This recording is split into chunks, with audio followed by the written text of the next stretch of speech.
Muy buenas tardes. El día de hoy vamos a hablar acerca de los bloqueos sinoauriculares, para lo cual es importante empezar hablando acerca de lo que es el sistema de conducción o el sistema eléctrico del corazón. Es así que vamos a abordar de manera principal lo que es el nódulo sinusal. El nódulo sinusal, conocido también como nódulo de Katy-Flack, es una zona de células especializadas en conducción eléctrica, como su nombre ya lo dice, que se encuentra en la desembocadura de la vena cava superior, como podemos observar acá en la imagen en donde estoy marcando.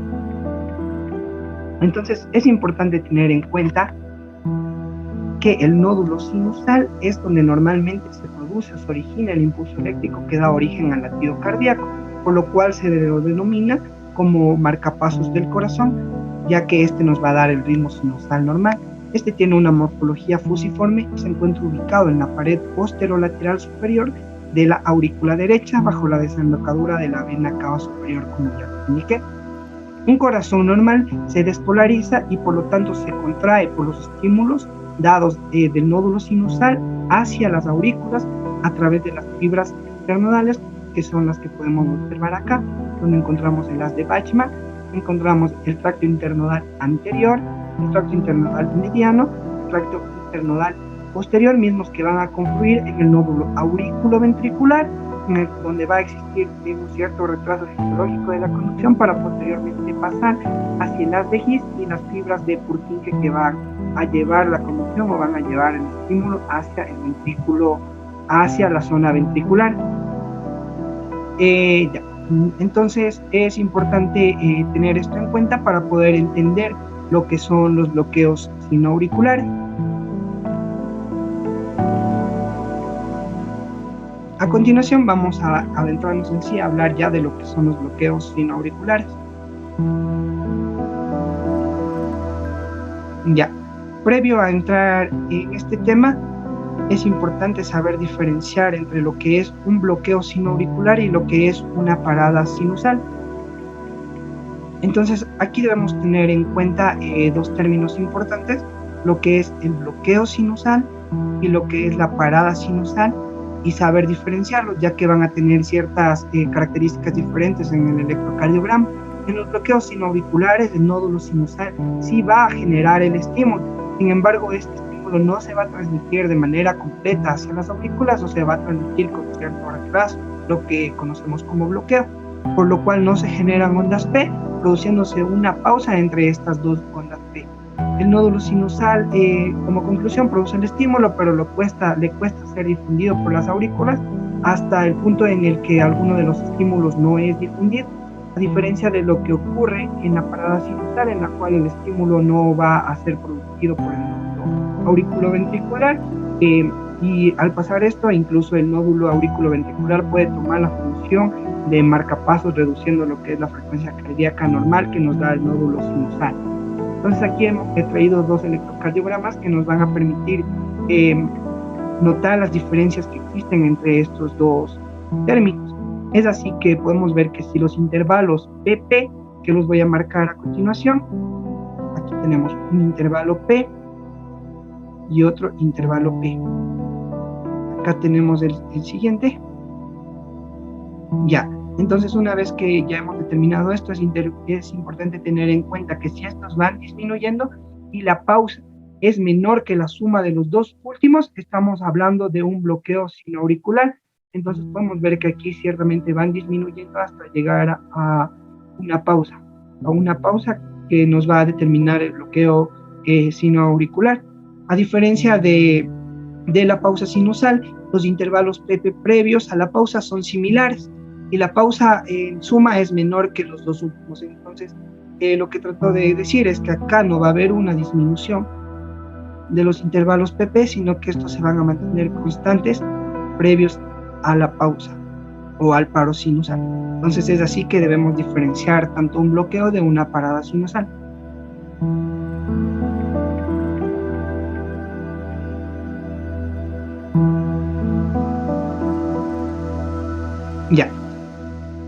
A continuación les voy a hablar, o ya vamos a adentrarnos a hablar ciertamente de lo que son los bloqueos sinoauriculares en sí. Entonces es importante tener en cuenta que los bloqueos sinauriculares van a tener una clasificación, y esta clasificación va a ser similar a lo que ocurre en los bloqueos auriculoventriculares. Sin embargo, estos van a ser mucho más difíciles de diagnosticar. Es así que tenemos algunos tipos de bloqueos sinauriculares, dentro de los que vamos a encontrar lo siguiente.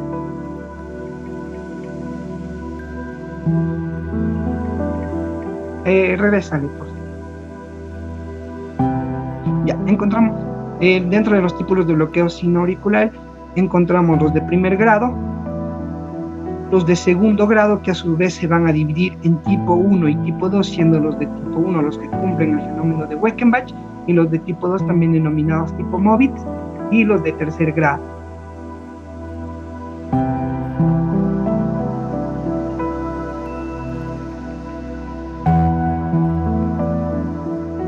El bloqueo sinauricular de primer grado, en sí se va a producir un retraso en la conducción del estímulo al aurícula. Sin embargo, no es posible reconocerlo en un electrocardiograma normal, sino que este va a requerir estudios más especializados, como estudios electrofisiológicos, ya que aquí no se va a producir un retraso en la conducción eléctrica, se produce un retraso en la conducción eléctrica desde el nódulo sinusal hasta las aurículas.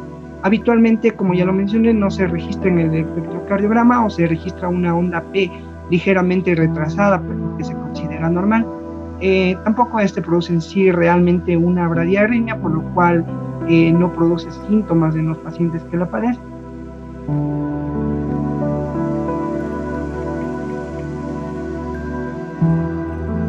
Ya, a continuación les voy a hablar del bloqueo sinauricular del segundo grado, tipo 1 o de Weckenbach. Ya, aquí va a existir lo que es un acortamiento progresivo del intervalo PP, similar a lo que ocurre en los intervalos RR del bloqueo auriculoventricular tipo Weckenbach, hasta que aparece un intervalo PP más largo que contiene el impulso bloqueado. Ya. Entonces, el intervalo PP más largo es inferior a la suma de los dos intervalos consecutivos.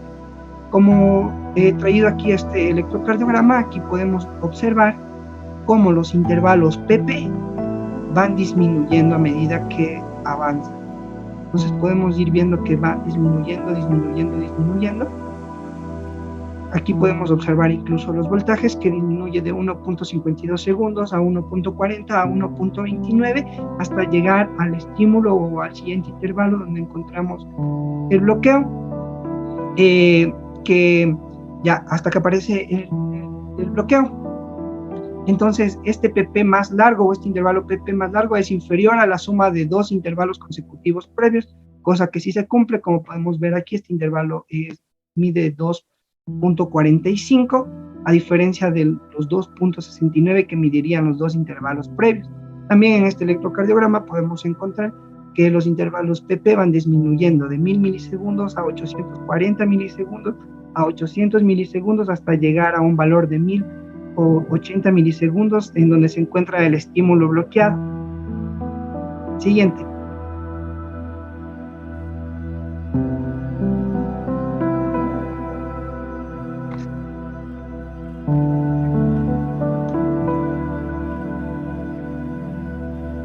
Ya.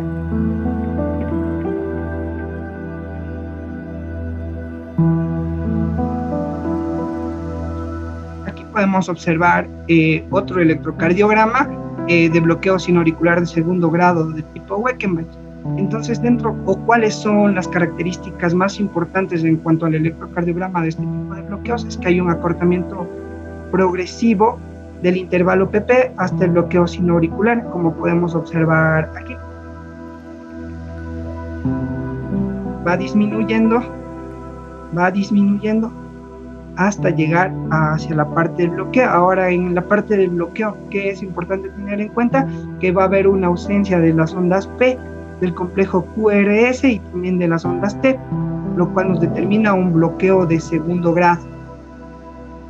Entonces, también es importante tener en cuenta que en el registro se produce una duración menor que el doble que el intervalo PP previo. Por lo tanto, en el electrocardiograma vamos a poder observar ondas P sinusales normales hasta el bloqueo, una frecuencia cardíaca de 60 a 100 latidos por minuto hasta el bloqueo, siendo más lenta cuando mayor es el grado de bloqueo. Cada onda P va precedida de un complejo QRS y un intervalo PR normal hasta antes del bloqueo, así como que cada QRS va precedido de una onda P hasta antes del bloqueo. Eso en cuanto al bloqueo sinoauricular de segundo grado tipo 1. Ahora vamos a hablar del bloqueo sinoauricular de segundo grado tipo 2.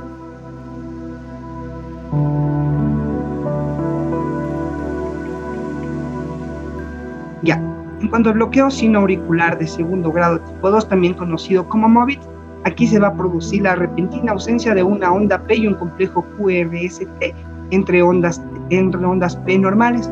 La pausa compensatoria o la parte donde se encuentra el bloqueo va a ser múltiplo del intervalo PP normal, lo cual lo diferencia del paro sinusal. Por tanto, en el electrocardiograma lo que vamos a poder observar son ondas P normales hasta el bloqueo, como las que encontramos aquí. Encontramos ondas P normales hasta antes de encontrarnos con la parte del bloqueo. También vamos a poder encontrar que cada onda P va seguida de un complejo QRS y un intervalo PR normales hasta antes del bloqueo.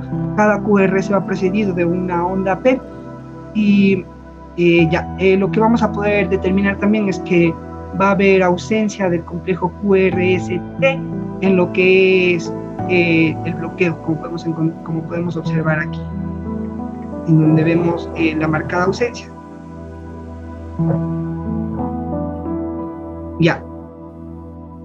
En cuanto a la frecuencia cardíaca, esta también va a ser de 60 a 100 latidos hasta el bloqueo, siendo más lenta por el bloqueo y pudiéndose reducir a la mitad o un tercio en función al grado del bloqueo que encontremos.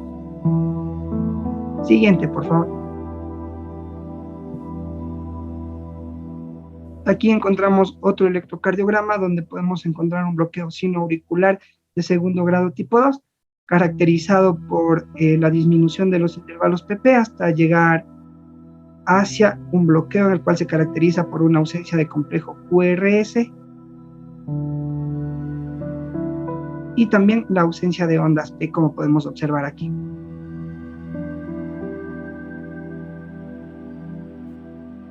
Finalmente vamos a abordar lo que es el bloqueo sinoauricular de tercer grado.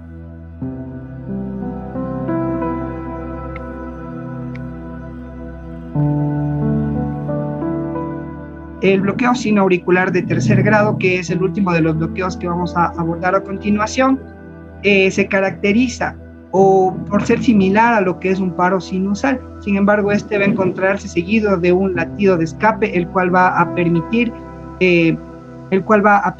que la aurícula se siga contrayendo, como les voy a indicar en el siguiente electrocardiograma. Ya. Siguiente, por favor.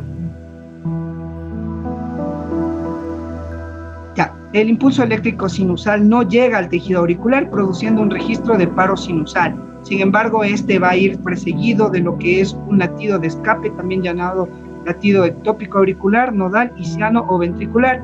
Si este latido de escape no se produce, esto podría llevar un paro sinusal y acabar en una asístole. En el registro del electrocardiograma no se puede confirmar si hubo un registro previo, sin un registro previo donde constatemos el ritmo sinusal de base, por lo cual se requiere estudios electrofisiológicos para poder determinarlo. Sin embargo, como podemos ver en la siguiente imagen, aquí encontramos el punto de origen del ritmo de escape, que es el que va a permitir que se siga contrayendo la aurícula y por ende se siga manteniendo el ritmo y no caigamos en una asístole. Y eso sería todo con respecto a los bloqueos sinoauriculares.